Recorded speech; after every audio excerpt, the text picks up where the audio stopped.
Nos pasamos el día debatiendo qué herramienta nos ahorra más tiempo, que si ChatGPT, que si Claude, que si Gemini, pero rara vez nos paramos a pensar en la factura que hay detrás de esa velocidad. ¿Qué parte de nuestro cerebro se está apagando mientras la máquina está haciendo el trabajo por nosotros? Hoy viene Jorge Calvo, nuestro experto en inteligencia artificial, porque en su último artículo para Top Shapers le pone nombre a ese riesgo, la descarga cognitiva. No nos viene a dar una lista de prompts mágicos ni a decirnos cómo hackear el algoritmo para ser más productivos. Viene a hablarnos del por qué entregar un trabajo perfecto ya no significa que sepas hacerlo y del por qué hoy en día saber hacer las preguntas adecuadas ha vuelto a ser la única forma de sobrevivir informativamente. Hoy vamos a charlar sobre ese espejismo del progreso y de por qué el mundo ya no se divide entre los que saben utilizar la tecnología y los que no, sino que ahora se divide entre los que gobiernan a la máquina y los que son gobernados por ella. Por eso, Jorge, encantado de tenerte aquí. Bienvenido. ¿Qué tal? Muy buenas. Un placer siempre estar aquí con vosotros. Genial, no, el placer es totalmente nuestro. Estamos encantados de tener a grandes expertos de primer nivel como tú en nuestro Top Shapers para que compartas tu conocimiento y tu sabiduría. Gracias. Y bueno, aquí tengo un par de preguntas para que nos cuentes un poco sobre la columna a la que todo el mundo puede acceder. Como siempre, tanto en LinkedIn como en YouTube, vamos a dejar el enlace para que puedas leer el análisis completo en nuestra web. Y bueno, para que expandas un poquito también, me lo he leído, así que aquí Claro. tengo, como siempre, las chuletas y te las puedo leer. Ujú. Cuando tú me digas, Jorge, disparamos, cuando estés listo. Pues estamos listos. A ver, si esto al final es un poco hablar siempre de lo que tú has mencionado, ¿no? Que son cosas muy importantes y de los que yo también me dedico un poco a, bueno, pues en el mundo de la educación y en el mundo de la investigación sobre inteligencia artificial, el impacto que tiene, pues es lo relevante, yo creo, hoy en día, ¿no? Así que vamos a profundizar en ello. Vale, genial. Pues vamos con la primera. Porque Dime. muchas veces, muy a menudo, yo creo que casi siempre medimos Ujú, el éxito de la inteligencia artificial sobre el tiempo que nos ahorra. ujú. Siempre decimos, esto me ahorró media hora, con ChatGPT lo puedes hacer en 20 minutos antes. Pero tú, en tu columna, en tu artículo, adviertes sobre el peligro de la descarga cognitiva. ¿En qué momento delegar una tarea en la máquina deja de ser optimización y empieza a ser atrofia intelectual? Bueno, la verdad es que es una pregunta, pues realmente que da en el corazón un poco de todo esto, ¿no? Primero tenemos que tener claro un aspecto muy importante, que es lo principal sobre todo, es entender que todo el mundo sube un escalón. Es decir, creo que todo el mundo que usa inteligencia artificial, porque recordemos que no todo el mundo utiliza tampoco inteligencia artificial, es decir, es una parte del porcentaje del mundo no muy alta además, quien tiene acceso y uso de esta tecnología, pero los que la tenemos, el acceso, todos hemos subido un escalón a nivel de productividad, es decir, todos somos más productivos. Por lo tanto, el medir algo en función al decir, bueno, lo hago más rápido, ya no es algo competitivo en el mercado. Es decir, porque todos lo hacemos más rápido, ¿no? Todos los que hacíamos algo hace unos años, ahora lo podemos hacer mucho más rápido e incluso, bueno, vamos a decir eficiente, ¿no? Que ese es otro debate en el que podemos entrar. Entonces, por lo tanto, ese no es la barra de medida actualmente. La barra de medida está en, bueno, pues en lo que yo soy capaz de llegar a conseguir utilizando este tipo de herramientas, ¿no? Y aquí entra el factor importante, que es el que tú has mencionado, que es esa descarga cognitiva, que es cuando realmente, bueno, pues el usuario empieza a perder un poco el control sobre lo que está ejerciendo sobre la inteligencia artificial y realmente se convierte en un mero espectador de los outputs que va sacando, ¿no? Entonces, este proceso es importante porque no es algo que sea nuevo, que está ocurriendo ahora, sino la descarga cognitiva viene de un proceso anterior, que es la delegación cognitiva, y nosotros llevamos delegando cosas en la tecnología desde hace mucho tiempo, ¿no? Es decir, empezando desde que ya no memorizamos número de teléfono, porque delegamos las agendas electrónicas en los teléfonos móviles, ¿no? Cuando aparecieron y ya nadie memoriza números de teléfono, a gran cantidad de procesos en los cuales hemos delegado, ¿no? Lo que pasa es que la inteligencia artificial nos ha hecho que esto sea, pues bueno, se dispare de una manera exponencial. Es decir, estamos delegando ya muchísimas tareas cognitivas, no solo mecánicas. Entonces, esto lo que va a producir, pues bueno, esa delegación provoca una descarga excesiva en el desarrollo de habilidades y competencias.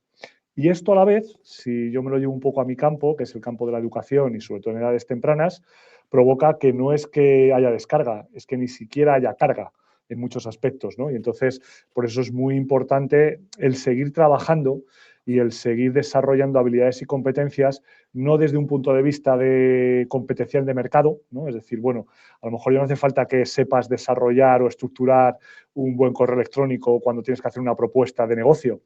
Bueno, pero a lo mejor hay que desarrollar ciertas habilidades y propuestas que nos permitan el trabajar ese tipo de habilidades, aunque luego lo vayas a delegar en una inteligencia artificial porque es lo que te demanda la competencia de mercado, ¿no? Entonces, bueno, al final creo que el enfoque es difícil porque creo que hay que hacer un balancear muy bien en que no tengamos bueno, pues nuestra capacidad humana arrinconada por una delegación excesiva, pero a la vez también gobernar muy bien esa inteligencia artificial para que con lo que tenga, con el conocimiento que tenga, sea productivo y sea eficiente con lo que hago, ¿no? Entonces, bueno, la descarga está ahí, existe, pero creo que la gestión está y empieza en edades tempranas, empieza en educación realmente, ¿no? Porque es donde realmente podemos desarrollar un poco más ese pensamiento crítico y reflexivo, que es un poco la base del conocimiento en el cual nos va a hacer evitar que tengamos una delegación y descarga cognitiva excesiva en toda, bueno, pues,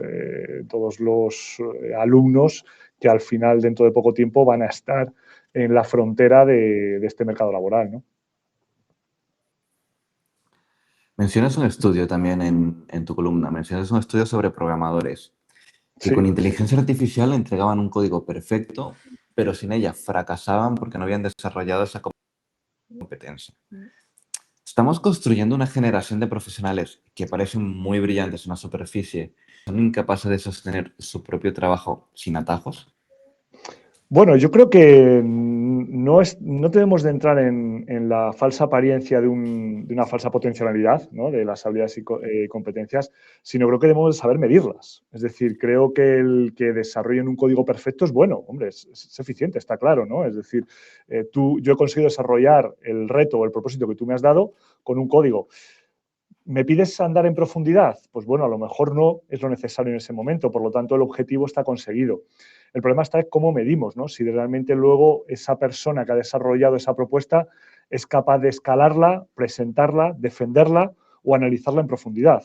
Si luego queremos eso, entonces el simplemente haya sido capaz de desarrollar un código perfecto a base de iterar, iterar, iterar, pues realmente creo que no es la solución, ¿no? Aquí hay una metáfora fantástica que yo a veces uso, no es mía, pero dicen que, bueno, la bombilla no se inventó iterando 1000 veces la vela. O sea, que realmente lo que no hicimos fue volver a producir vela, vela, vela, vela hasta que de pronto aparece la bombilla. No, la bombilla es otra cosa, ¿vale? Se desarrolló otro tipo de paradigma, el cual nos dio la luz eléctrica, ¿no? Pues aquí pasa lo mismo, es decir, si tenemos un profesional que lo que hace es iterar, iterar, iterar, iterar código hasta que llega a un resultado, a lo mejor lo que no consigue nunca es ese cambio de paradigma que buscamos actualmente en el mercado laboral, ¿no? Entonces, es importante entender esto. Yo creo que no tenemos una falsa potencialidad, creo que lo estamos midiendo bien o debemos de saber muy bien lo que buscamos con ese tipo de perfil de trabajador cuando, bueno, pues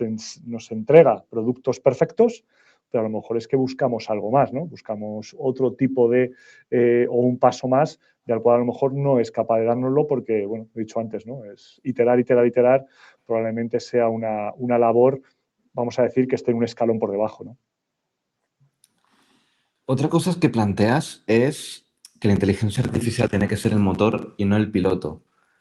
Sin embargo, y esto me pasa a mí mucho en el trabajo, cuando la inteligencia artificial te devuelve un producto mucho más rápido, incluso mejor, Uh -huh. la sensación de soltar el volante es enorme, ¿no? ¿Cómo se lidera creativamente una herramienta que es en apariencia más eficiente que nosotros? Bueno, se lidera con un pilar fundamental, que es conocimiento. Es decir, realmente el que tengas una base de conocimiento en el cual lo estés desarrollando, eso lo que te va a permitir es ser crítico y reflexivo con la salida que te está dando, ¿no? Entonces, sí, efectivamente, todos podemos caer en la tentación de hacer esto, me está ahorrando trabajo, o no es que me lo ahorre, ¿no? Porque muchas veces decimos, nos ahorra trabajo, no, al contrario, yo, por ejemplo, trabajo más que antes con la inteligencia artificial porque soy capaz de hacer más cosas en menos tiempo. La cuestión es cómo son este tipo de cosas que yo hago, ¿no? Si realmente, pues bueno, son eficientes, son eficaces con lo que me están pidiendo, ¿no?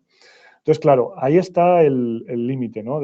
O la frontera o el umbral, como queréis llamarlo, en el sentido de que, bueno, yo puedo hacer 1000 cosas regular, pero a lo mejor no soy capaz de hacer cosas realmente bien o una o dos cosas bien porque estoy delegando demasiado y me quedo sin base de conocimiento para poder ser crítico con todas las salidas que me está dando la IA, ¿no? Y es ahí donde debemos realmente hacer hincapié con todo, bueno, pues tanto el alumnado como con el profesional junior, que también sale y que actualmente, pues bueno, que creemos que la brecha entre el junior y el senior se está estrechando y realmente el junior puede tender a desaparecer. Creo que lo que tenemos que empezar a ver es un nuevo junior, es decir, un nuevo perfil junior que realmente lo que hace es saber gobernar, saber discriminar perfectamente la inteligencia artificial y aprovechar, pues bueno, toda su eficiencia, ¿no? Aprovechar, mejor dicho, su eficiencia, la eficiencia del usuario, ¿no? Porque yo creo que es una de las cosas que también tenemos que cambiar, ¿no? Y esto es en el paradigma actual. Decimos muchas veces las habilidades y competencias que tenemos que desarrollar, ¿no? Y desde hace un tiempo pues llevamos desarrollando habilidades o sabemos que las top 5, ese pensamiento crítico, reflexivo, analítica, capacidad de inferencia. Bueno, es que hoy son esas. ¿Quién te dice que dentro de 4 o 5 años cambien, ¿no? Y realmente tengamos la tecnología evolucione de tal manera que ahora tengamos que desarrollar otro tipo de habilidades y competencias para seguir estando en el bucle, ¿no? Estando en ese loop en el que debe estar el humano. Creo que tenemos que buscar, y creo que ahí está el gran reto, tanto la empresa como la educación, buscar las habilidades y competencias que potencien al alumnado, potencien al humano en el momento actual en el que está la inteligencia artificial. Y creo que eso es el gran reto al que nos encontramos, ¿no? Que hagan que el humano siempre esté en ese bucle y que, bueno, que no nos dé nunca la tentación de soltar ese volante, porque en el momento que soltemos en ese volante será el primer momento en el cual el humano empezará a estar o a desaparecer del bucle. Y cuando empieza a desaparecer de ese loop, entonces es cuando empecemos a tener problemas porque nos arrinconaremos y ya será difícil volver. Porque entrar en esta dinámica es muy complicado. La cuestión es no salirse. Y para no salirse, siempre hay que ver dónde podemos encontrar. Yo hablo mucho también, y creo que lo hablo en el artículo, sobre sinestesia generativa. Sinestesia generativa es, hay que obtener siempre el resultado en el cual el humano y la inteligencia artificial sea más que solo la inteligencia artificial. Y creo que hay que mantener esa, vamos a decir, fórmula matemática, ¿no? Es decir, la suma de las partes tiene que ser siempre mayor a una de las partes, en este caso la de la inteligencia artificial. Entonces, siempre hay que intentar tener eso en la frontera. Nos has dejado un titular muy potente, Jorge. Otra cosa de las que mencionas en el artículo, que también mencioné un poco en la introducción, Sí. es que evaluar el trabajo final de alguien ha dejado de tener sentido porque precisamente la IA siempre te puede llegar a entregar muchas veces un resultado casi perfecto. Entonces, si el resultado final ya no nos sirve como filtro, ¿cómo evaluamos realmente hoy a alguien para saber si tiene o si se está escondiendo detrás de ChatGPT o de Gemini? Bueno, hay gran parte, y aquí creo que tenemos que buscar mucho a nuestro rol, ¿no? Como docentes o como formadores, es no evaluar el producto. Creo que evaluar el producto ha pasado, voy a decir, a un segundo plano. Es decir, realmente hemos dicho que la productividad ahora es el hype con la inteligencia artificial, ¿no? Entonces, como todos hemos subido un escalón, pues evaluar eso, medir eso, es mucho más complejo porque realmente hay un falso positivo, vamos a decirlo así, ¿no? Entonces, lo que tenemos que evaluar mucho son los procesos y a los cuales cómo se llega a ese producto final, ¿no? Porque en el desarrollo y en el trabajo de ese producto es donde tú puedes encontrar los ápices, ahí te permitan poder evaluar a ese alumno de una manera, pues bueno, vamos a decir, tanto objetiva como subjetiva, ¿no? Desde un punto de vista docente. Creo que el proceso es fundamental, ¿no? Y el cómo lo hagan. Y sobre todo, y fíjate que esto es importante, Gabriel, también es reconocer que usa inteligencia artificial, que parece algo banal, ¿eh? Pero en educación muchas veces esto cuesta, ¿no? Y cuesta desde el punto de vista docente. Es decir, sabemos que este alumno va a usar inteligencia artificial, vale. Esa ya está, es una premisa. Entonces, sabiendo que la usa, vamos a ver cómo le podemos evaluar y cómo podemos conseguir lo que decía antes, ¿no? Esa gran sinestesia en el cual digamos, bien, oye, a lo mejor el alumno me está consiguiendo un resultado mucho mayor que si lo hiciese solo, por supuesto, eso creo que lo voy a tener claro, pero aparte, si lo hiciese solo la IA, es decir, ¿dónde está el aporte de valor que hace el alumno para que esto con él suba un nivel más, un escalón más de ese escalón base de haberlo hecho solo con ChatGPT, Gemini o Claude o con inteligencia artificial? Y no es fácil, ¿eh? O sea, yo me dedico a esto todos los días, ¿no? Y evaluar a mis alumnos, tanto sobre todo en institutos como en la universidad, donde también trabajo, es difícil, porque yo estoy haciendo proyectos ahora mismo con alumnos que creía que en la vida podría hacer por la complejidad que tienen. Y los estamos sacando incluso en sesiones bastante cortas, ¿no? De tiempo. Bueno, ¿ese es el nivel de ahora? Bueno, pues ya está. Pues tenemos que trabajar en ese nivel, pero ojo, no es cuestión de hacer el mejor proyecto del mundo si el alumno no está desarrollando habilidades ni competencias que luego le van a valer. Puedes hacer un proyecto maravilloso, ¿no? Realmente a lo mejor tienes que subir el nivel del proyecto porque las habilidades y competencias que tienes que trabajar tienes también que subirlas. Entonces, ese es el gran punto en el que nos encontramos y en donde, bueno, creo que ahora mismo pues todo el campo de estructuración, metodologías, pedagogías a nivel de educación es donde tiende a llevar, ¿no? Bueno, Jorge, por último, terminas la división social que es casi inminente. Hablas de los users que aceptan Sí. pasivamente y los smarts que entienden y cuestionan la lógica de la máquina. Así que vas a jugar un poco al doctor y vas a que nos escuche y necesite reflexionar y auditarse a sí mismo. ¿Cuál es el síntoma definitivo de que alguien se está convirtiendo en un user?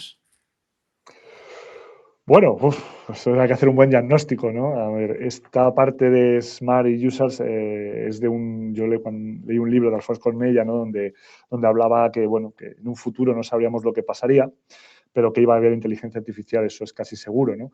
Y que el mundo tendería, si no ponemos remedio, un poco a esa nueva clasificación, ¿no? Lo mencionabas tú antes muy bien cuando decías quién usa tecnología y quién no la usa. Bueno, eso seguirá estando porque actualmente sigue estando, es decir, hay mucha gente la cual no puede usar tecnología, bueno, porque simplemente no la usa o porque no tiene acceso a ella, por supuesto, pero es que luego dentro de los que la usamos también va a haber una nueva clasificación bastante, con un gap, con una brecha bastante grande, ¿no? Que es quién la gobierna y quién es gregario de ella, ¿no? Y esto es importante, ¿no? Y importante, y lo vuelvo a decir, creo que el pilar fundamental en el que te hace estar en un umbral o en un lado o en otro lado de la línea es el conocimiento. Y es el conocimiento, y está claro. ¿Por qué? Porque el conocimiento es el que te permite a ti estar y trabajar junto a la IA. Si tú no tienes conocimiento sobre lo que estás trabajando junto a la IA, no tendrás capacidad crítica ni reflexiva sobre lo que te está dando. Por lo tanto, entonces, al final, al cabo de unas varias iteraciones, eres gregario de su contenido, ¿no? Y eso al final pues te permite, o sea, te va a estar en el lado de los users. En cambio, si tú tienes esa base de conocimiento, y vuelvo a decir antes, ¿no? Si la suma con la inteligencia artificial es más que la propia inteligencia artificial, pues entonces estás en el lado adecuado. Entonces eres un smart, por decirlo así, y eres alguien que gobierna la inteligencia artificial porque los resultados, los objetivos, el aporte, el valor que tú estás dando a lo que estás haciendo es mayor con la inteligencia artificial y contigo, no solo con la inteligencia artificial, ¿no? Entonces, esa suma de las partes es fundamental. Creo que es una fórmula matemática bastante sencilla, pero creo que debemos de tenerla muy, muy claro para saber en qué línea o en qué lado de la línea estamos, ¿no? Bueno, Jorge, yo te libero porque ya te he dicho todas las cosas aquí para ti. Muchísimas gracias por expandir con tu conocimiento este artículo tan interesante que está disponible para todos para que lo lean en la web, en Top Shapers. Y yo no tengo nada más que decir, Jorge. Muchísimas gracias. Si hay algo que quieras añadir o algo que quieras decir, adelante. Sí. Bueno, nada, yo daros también las gracias a vosotros. Siempre este tipo de espacios creo que son muy necesarios. Yo, aparte del mundo académico y un mundo un poco de investigación, también me dedico mucho a la divulgación y creo que divulgar inteligencia artificial creo que es algo, creo que es necesario, es totalmente necesario, pero siempre una divulgación que sea rigurosa, ¿no? Que se acerque a la realidad, que esté basada en las evidencias. No divulgar los hype, porque bueno, están bien, es una capa en la cual pues, bueno, el resto de la sociedad se puede enterar, pero creo que es muy necesario también profundizar, ¿no? Y profundizar pues, sobre todo por los temas que hemos hablado hoy aquí, que creo que son bastante relevantes. Así que nada, yo también doy las gracias por el espacio, por el hueco para poder charlar y compartir también mi experiencia, así que un placer. Gracias a ti por tu tiempo. Un abrazo, Jorge. Gracias, un abrazo, gracias.